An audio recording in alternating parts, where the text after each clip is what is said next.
কারোর দরজায় হাত পাততে না চাইলে আজ থেকেই এই 5টি অভ্যাস গড়ে তুলুন। 1. সঞ্চয় করতে শিখুন।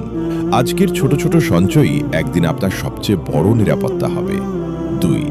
পরিশ্রমকে অভ্যাসে পরিণত করুন। মনে রাখবেন, পরিশ্রম ছাড়া স্থায়ী সাফল্য কখনো আসে না। 3. বিলাসিতা বর্জন করুন। প্রয়োজন আর শখের মধ্যে পার্থক্য বুঝতে শিখুন। অপ্রয়োজনীয় খরচ ভবিষ্যতের কষ্ট ডেকে আনে। 4.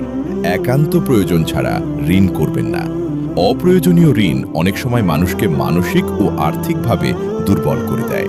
5. আত্মসম্মান ধরে রাখুন। নিজের সামর্থ্যের মধ্যে জীবনযাপন করুন। নিজের পায়ে দাঁড়িয়ে বাঁচার তৃপ্তির চেয়ে বড় সম্পদ আর কিছু নেই। আজকের সঠিক সিদ্ধান্তই আগামী দিনের সম্মান, স্বস্তি এবং স্বাধীনতার ভিত্তি। তাই এখন থেকেই সচেতন হন।